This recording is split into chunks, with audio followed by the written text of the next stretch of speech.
More than 80% का return अगर आपको विद इन 6 मंथ मिल जाता है तो कैसा लगेगा। इस कंपनी में हर बार ऐसा ही होता है एंड इस बार तो और भी बढ़िया अपॉर्चुनिटी बन रहा है। किस तरीके से बन रहा है मैं आपको बताऊंगा, बट ऑलमोस्ट लास्ट ईयर इसी टाइम के आसपास हमने इस कंपनी के ऊपर वीडियो बनाया था। तब कंपनी का शेयर प्राइस ऑलमोस्ट यहाँ पे था and with in 160 days company का जो टारगेट है वो अचीव हो गया एंड हमको 38% का रिटर्न यहाँ पे मिल भी गया था। तो वही कंपनी और भी कंपनी का जो परफॉर्मेंस है वो तो यहाँ पे इंक्रीज ही हुआ है। आपको देखने को मिलेगा कि अमेजिंग कंपनी का रेवेन्यू है, अमेजिंग कंपनी का नेट प्रॉफिट है। तो कंपनी तो अमेजिंग है बट लास्ट ईयर के कंपैरिजन में और ज़्यादा सस्ते में मिल रहा है। अगर मैं यहाँ पे देखूँ तो ऑलमोस्ट लास्ट ईयर के कंपैरिजन में 24% ज़्यादा नीचे मिल रहा है कंपनी का शेयर प्राइस। तो यहाँ से सीधा सीधा एक बढ़िया ऊपर जाने का चांस है एंड बढ़िया अपॉर्चुनिटी बन रहा है। कितने परसेंट का मैं आपको पहले बता देता हूँ। देखो ऑलमोस्ट 83% के आसपास यहाँ पे अपॉर्चुनिटी बन रहा है एंड यहाँ पे 6 मंथ में कंपनी ऊपर क्यों जाएगा, ये एक बड़ा क्वेश्चन है एंड इस क्वेश्चन के आंसर मैंने लास्ट वीडियो में भी दिया था, आज भी दे देता हूँ। सिंपल सी बात है।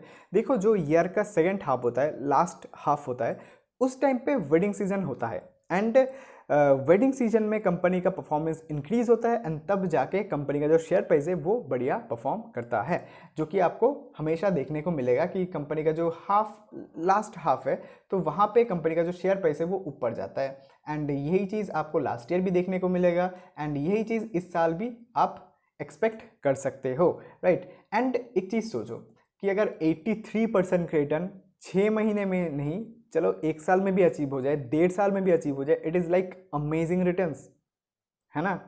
तो इसलिए आपको थोड़ा सा समझ के इन्वेस्ट करना पड़ेगा कि कहाँ पे रिस्क टू रिवॉर्ड किस तरीके का बन रहा है, राइट। एंड यहाँ पे नीचे जाने का चांस तो ऐसा खास है ही नहीं, बिकॉज कंपनी एक प्रीमियम कंपनी है। ऐसा कंपनी यहाँ से इस जगह से नीचे जाने का चांस नेग्लिजिबल है। यहाँ पे अगर इससे नीचे जाता है ना, यहाँ से अगर इससे नीचे जाता है तो वहाँ पे नीचे जाने के बाद तुरंत ये ऊपर जाएगा, तुरंत। उसका रीज़न क्या है, बिकॉज जो कंपनी डेट फ्री होता है, काइंड ऑफ डेट बहुत ही कम होता है एंड साथ में जिनका जो मार्जिन है, आरओसी देखो 26.7% का, आरओई देखो 23% का। तो ऐसे कंपनीज में एंड जो मार्जिन है वो देखो 50% के आसपास, प्रीमियम क्वालिटी कंपनी है। तो ऐसे कंपनीज में इससे ज़्यादा शेयर प्राइस नीचे नहीं जाता एंड ये एक बहुत ही कॉमन सेंस वाली चीज़ है कि यहाँ पे अगर इससे ज़्यादा नीचे जाता है ना तो वो एक नो ब्रेनर अपॉर्चुनिटी है ना। तो अभी भी कंपनी का शेयर प्राइस बढ़िया सिचुएशन पे है एंड अगर मैं आपको बताऊँ कि कंपनी में कुछ इंपॉर्टेंट की पॉइंट्स जो कि आपको देखना चाहिए, बिकॉज मैं हमेशा बोलता हूँ कि जो रिसर्च है ना, आप जब भी किसी भी कंपनी को स्टडी करते हो वो एक टिक मार्क देने वाला कुछ फ्रेमवर्क आप लगाओगे अगर किसी भी कंपनी में अपने रिसर्च में, तो वो काम नहीं करेगा। रिसर्च एक आर्ट है, तो उसको एक आर्ट की तरह देखना होता है। किस तरीके से मैं आपको बताता हूँ। देखो कंपनी के बारे में आपको सबको पता है कि कंपनी एक बढ़िया लीडर कंपनी है, मार्केट लीडर कंपनी है। मान्यवर इनका मेन ब्रांड है, मोहे इनका अमेजिंग ब्रांड है जो कि वुमेन फोकस्ड है। तो यहाँ पे अच्छा खासा मार्जिन है कंपनी के पास। कंपनी एक प्रीमियम सेगमेंट की कंपनी है, इतना सब तो हम सबको पता है, हम सबको सबने समझ लिया, लास्ट वीडियो में मैंने डिस्कस कर दिया। एक और इम्पॉर्टेंट चीज़ जो कि मैं आज आपको बताऊंगा वो ये है कि मैं हमेशा बोलता हूँ बैलेंस शीट देखो।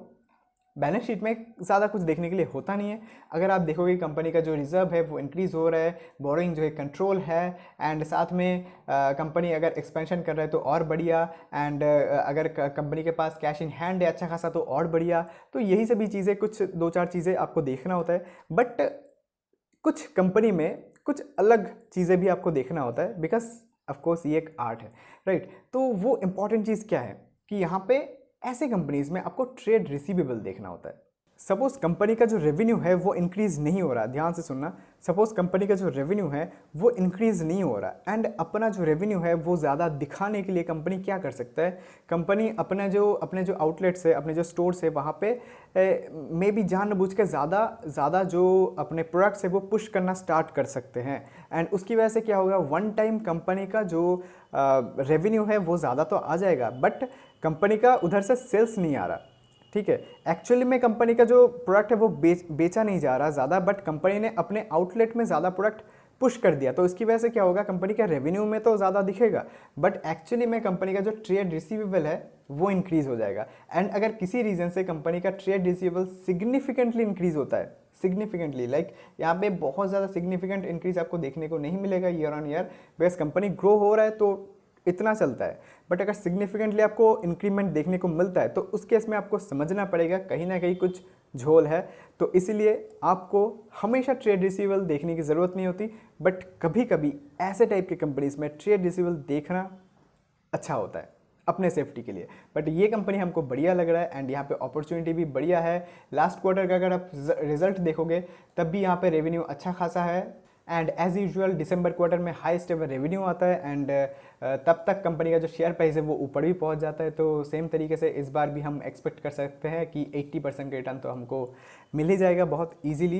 एंड अगर आपको सीखने में समझने में इंटरेस्ट है तो हमारे चैनल पे बहुत सारे अमेजिंग वीडियोस हमने ऑलरेडी अपलोड कर दिया है, तो जाओ जाके देखो सीखो एंड अगर अच्छा लगे तो ही सब्सक्राइब करो। फिर मिलते हैं नेक्स्ट वीडियो में, तब तक के लिए बाय।